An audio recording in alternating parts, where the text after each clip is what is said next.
तो आज हम बात करने वाले हैं क्लास 10 के एक बहुत ही इंटरेस्टिंग चैप्टर के बारे में, the making of a scientist.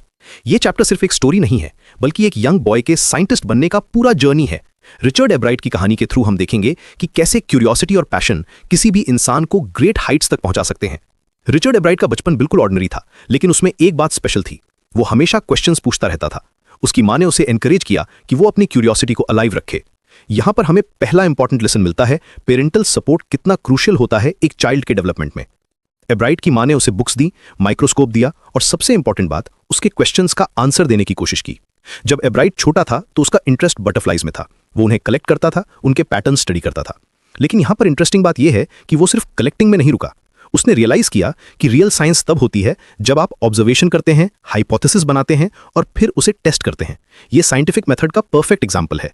Chapter में एक टर्निंग पॉइंट आता है जब एब्राइट को पता चलता है कि उसका बटरफ्लाई कलेक्शन कोई साइंटिफिक वैल्यू नहीं रखता अगर वो उससे कुछ नया नहीं सीख रहा। यहां पर ऑथर हमें दिखाता है कि रियल साइंटिस्ट बनने के लिए सिर्फ इन्फॉर्मेशन कलेक्ट करना काफी नहीं है। आपको उस इन्फॉर्मेशन को एनालाइज करना होता है, पैटर्न्स फाइंड करने होते हैं और नए क्वेश्चंस पूछने होते हैं। एब्राइट का कैरेक्टर डेवलपमेंट बहुत ही ग्रेजुअल और रियलिस्टिक है। वो एक क्यूरियस चाइल्ड से स्लोली एक मेथोडिकल रिसर्चर बनता जाता है। उसकी एक्सपेरिमेंट्स बटरफ्लाइज के हार्मोन्स पर फोकस करती हैं और यहां हम देखते हैं कि कैसे एक simple interest complex scientific research में कन्वर्ट हो सकती है। उसने डिस्कवर किया कि कैसे सर्टन हार्मोन्स बटरफ्लाई के विंग पैटर्न्स को कंट्रोल करते हैं। एजुकेशनल पर्सपेक्टिव से देखें तो ये चैप्टर हमें बताता है कि लर्निंग एक कॉन्टिन्यूअस प्रोसेस है।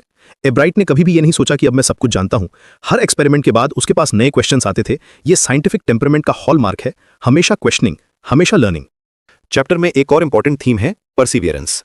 एब्राइट की एक्सपेरिमेंट्स हमेशा सक्सेसफुल नहीं होती थीं। कई बार उसे फेलियर्स फेस करने पड़े, लेकिन उसने कभी हार नहीं मानी।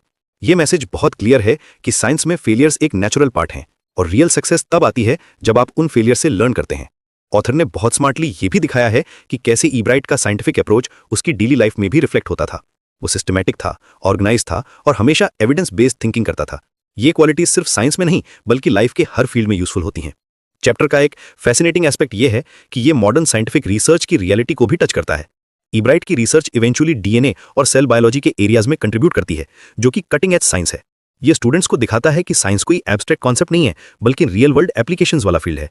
कैरेक्टर के रूप में एब्राइट एक परफेक्ट रोल मॉडल है यंग स्टूडेंट्स के लिए। वो एरोगेंट नहीं है अपनी अचीवमेंट्स के बावजूद, वो कोलैबोरेटिव है अपनी रिसर्च में और सबसे इंपॉर्टेंट, वो हम्बल है।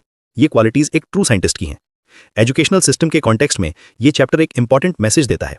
ट्रेडिशनल रोट लर्निंग के बजाय ये एम्फेसिस करता है प्रैक्टिकल लर्निंग पर, हैंड्स ऑन एक्सपीरियंस पर और क्रिटिकल थिंकिंग पर। एब्राइट की सक्सेस का सीक्रेट यही था कि उसने टेक्स्ट बुक्स के साथ साथ रियल एक्सपेरिमेंट्स भी किए।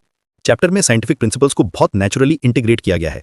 Hypothesis formation, controlled experiments, data analysis, peer review, ये सब कॉन्सेप्ट्स स्टोरी के थ्रू एक्सप्लेन किए गए हैं। ये अप्रोच स्टूडेंट्स के लिए बहुत इफेक्टिव है क्योंकि वो एब्स्ट्रैक्ट कॉन्सेप्ट्स को कॉन्क्रीट एग्जांपल्स के थ्रू समझ सकते हैं। अंत में the making of a scientist सिर्फ एक बायोग्राफिकल अकाउंट नहीं है, ये एक रोड मैप है उन सभी के लिए जो साइंस में करियर बनाना चाहते हैं। ये चैप्टर हमें सिखाता है कि साइंटिस्ट बनना कोई ओवरनाइट प्रोसेस नहीं है, बल्कि ये एक लाइफ लॉन्ग जर्नी है, क्यूरियोसिटी, डेडिकेशन और कंटिन्यूअस लर्निंग की।